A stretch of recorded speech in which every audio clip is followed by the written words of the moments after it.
Welcome to the Talent Connect Mindset. My name is Charlotte Salter. Today I am here with Ronald Wink Woodall, the author of the Pocketbook of Quotes, daily affirmations, just keeping you positive. So tell us about yourself. Come to the table with a few years of experience in mental health, and overall, we're here to offer the acting community, resources to, help keep everyone elevated, help keep everyone positive, help keep everyone motivated. When it comes down to, this acting industry, there's a lot that goes on out here. You go in, you may win. You go in, you may lose. And then the question becomes, what happens to who you are, either way. Who are you and how do you stay connected to your core? And so we've been paying attention to, what are some of the things that continue to come up that affect the everyday talent that, we may be able to, shed light on. And so one of the things I noticed is that a lot of folks are, finding themselves beat up. They're out there and maybe the most skillful person in the world. They walk in that room and you get that first no. If you don't have yourself together, I don't care how great you are, you may walk out there with your tail in between your legs. Why not create something just based on the experience that I've had in working with the great talent that I have on my roster and communicating with some of my mentors in the game and folks that are connected to the whole process of helping talent get to where they need to go. Why not develop something that will help keep them motivated? Why not create something that would offer language that really speaks to a certain mindset? Mindset is something that's extremely important. It's very powerful. And if you don't nurture it, if you're not able to, find ways to keep it healthy and be realistic. Look, not everyone's going to always be happy. Everything is up and down. If you look at anything, the way it moves in life, the way it grows, the way the market moves, right. There's always peaks and valleys. But at the end of the day, as long as it's elevating up, you get a chance to look at your process from where you were to where you are, and you notice that there's an incline. Right. You are making progress, and so, a lot of where I try to focus on is, hey, look, as you're going through your journey, embrace it. Embrace the great stuff. Embrace the stuff that's not so great, because it's just a part of it. It's just like life. You're connected to life. It's the same thing. But at the end of the day, it's all about who you are and how you're connected to your soul purpose. Okay. I know sometimes as an actor, we only think about, not in a selfish way, but we only think about our nose and the challenges we face. I'm sure you face them as well. That's the other side where we wouldn't know anything about that. Do you feel that this will be helpful to, other managers or agents? Absolutely. I think casting directors, anybody. I think there's a core element or a strand that not only applies to actors, but if you're on the opposite side of the lens, actors going for auditions, right? A writer may be sending in his or her materials. It's the same thing. Yes, no, trying to get into these writing rooms. And so you can apply that to an executive producer who's pitching a series, right, to a network, and they may walk into a room with all of the, the financial advisors, the folks that greenlight what's happening, and at the end of the day, they may say, no, thank you. You have to be able to still walk out of there believing in your work and say, okay, but there is going to be a place for it. In fact, the recommendation usually is go in, and if you get your no, you take that information and you make that a learning experience. They say there's not wins and losses, but there's wins and learns, right? And so that's your learning experience, as a talent. And often as a talent, you can also ask questions. You can ask from the casting director, can you offer some notes? You may not always get it, trust me. Even as a rep, I may not get it. Right. As a rep, I may not get it. However, at the same time, you do have an opportunity to do that. And it's going to be up to you whether or not you can deal with the no thank you or, may not get a response at all. But at the end of the day, that's just part of the process, And if you're able to turn off the emotional aspect of, man, what could that mean? Could that mean I'm a failure? You know, if you can turn that side off and just understand it's a process that you're working through, Right. then you put yourself in the best position possible to be able to grow in the business. Okay. I believe that this book it's not just for actors. I think this could be for anybody, and anybody that has goals or just, we all have goals, no matter what they are, so it can be for anybody, but definitely good for us. Yeah. What are sure. your favorite quotes? Okay. 2 of your favorite quotes. All right. I have one that's on my brain right now. Okay. How about I pick it?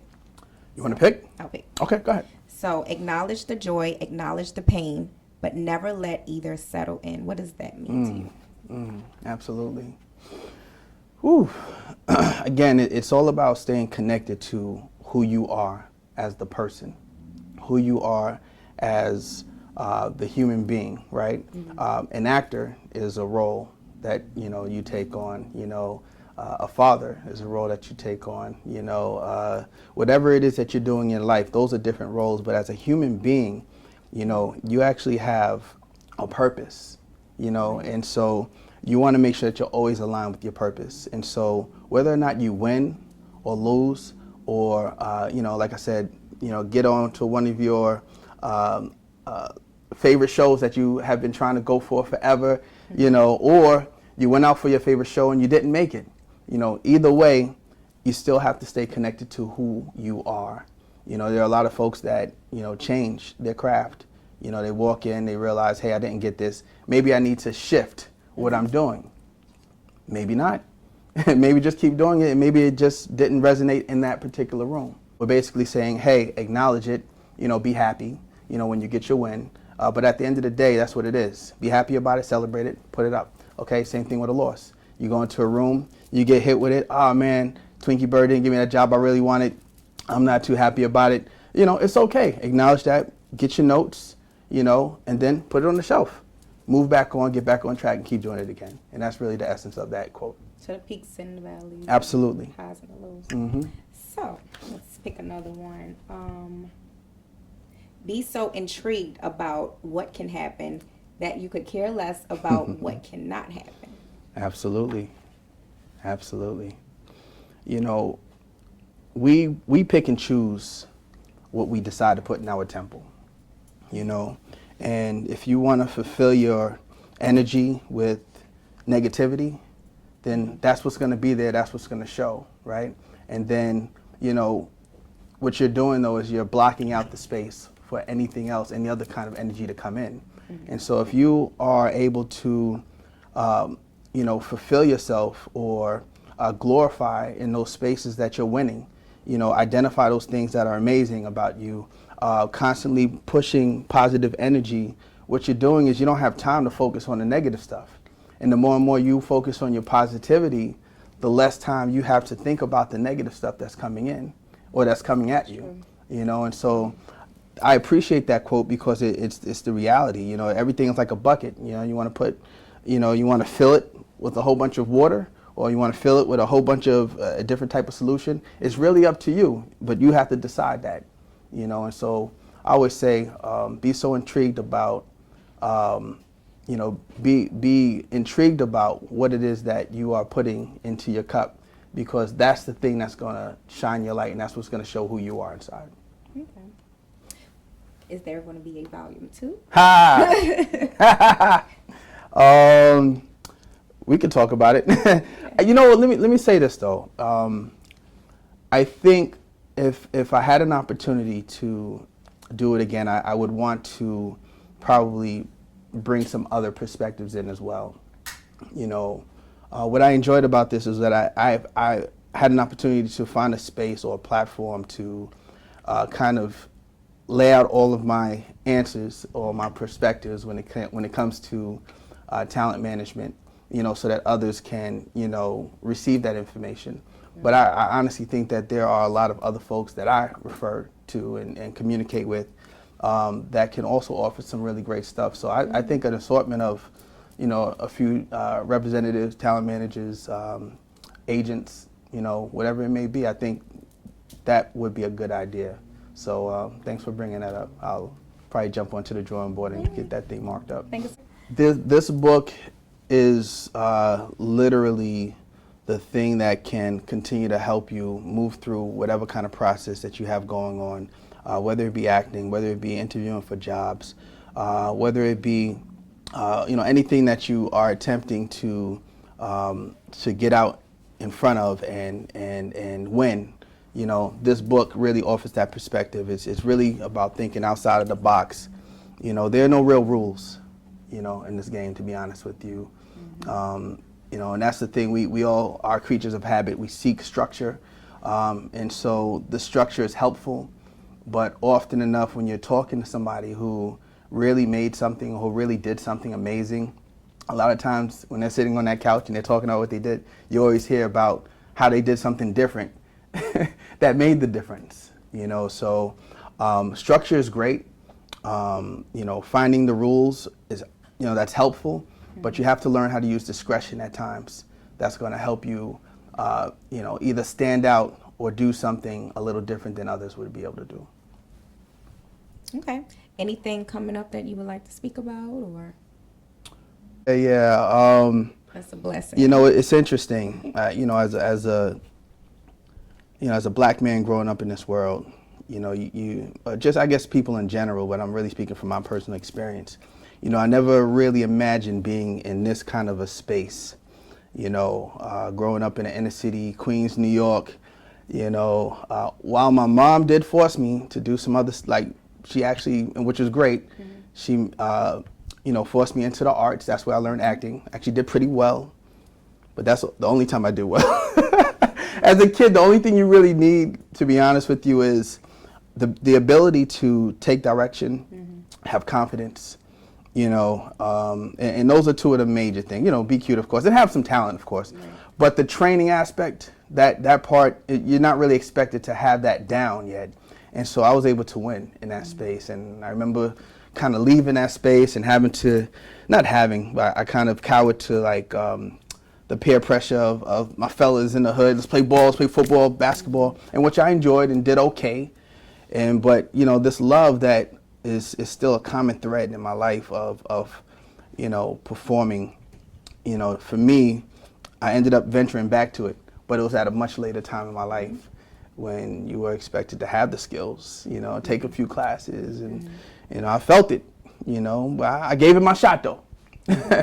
I gave it my shot, and I ended up, learning that, hey, this may not be your thing, but look at what you learned. Why not apply it here? And it works because you're very familiar with it. You're not just walking in like, hey, I want to manage actors. Absolutely. I'm familiar with it already. So you have the back work was done. So I think that's really, really cool. That's sort of my story. I started in theater when I was younger. Growing up in Baltimore, my mother just wanted an outlet. It's not like she said, I want her to be a star. It wasn't that. It was just more so, let me get her in some extracurricular activities so that she's not, Okay. Oh, I didn't realize we had that thing in common. Yes, Okay. yes. Oh, that's great. Yeah. Just the one little thing I'll say though, the reason why I'm bringing this up about my journey is because, mental health, right? When you talk about mental health, when you talk about especially just being a young black man growing up, not really being connected with understanding who you are and what your value is, you're just kind of out there swinging in the wind. But it wasn't until a point in time when I was a part of a program called the NOAA program at Hofstra University, where I ended up learning more about myself, as a man, and of course the folks that have come before me that have sacrificed life, to be able to provide me to have an opportunity to do the same thing and give back. It kind of helped me find more of a passion of, hey, I need to drive this energy, and I have a responsibility to do the same thing. And so while I was in education and also still attached to the arts, it was about how do I bring these two together, and so I found that niche that, that has been able to grow from there, and it's been amazing, and so I bring up the mental health side of it because, that's something that's extremely important, not just in this industry, but in the world. And, we hear about stories all the time, unfortunately, it's when we hear of a story when we say, hey, that's why it's important. But the reality is it just should be a part of life. If you're a person that likes to go out to the gym to take care of your outside, then why not put just as much energy, or if not more, into your core, because really that's the most powerful part, you know. So I thought I said I couldn't talk before, but I'm all warmed up now. So, but listen, let me let you close this off, because I know that's what we're trying to do. No, I agree with and you. I Mental appreciate health is definitely important in anything that we want to do in life. Mhm. And your mind controls the body. Absolutely. So definitely thank you for this. Yes. Thank you. Hey, make sure y'all go out there and get one of these books. It's a great gift for the holiday season, for any time of the year, anytime anyone's auditioning. But yeah, thank you so much. Appreciate you.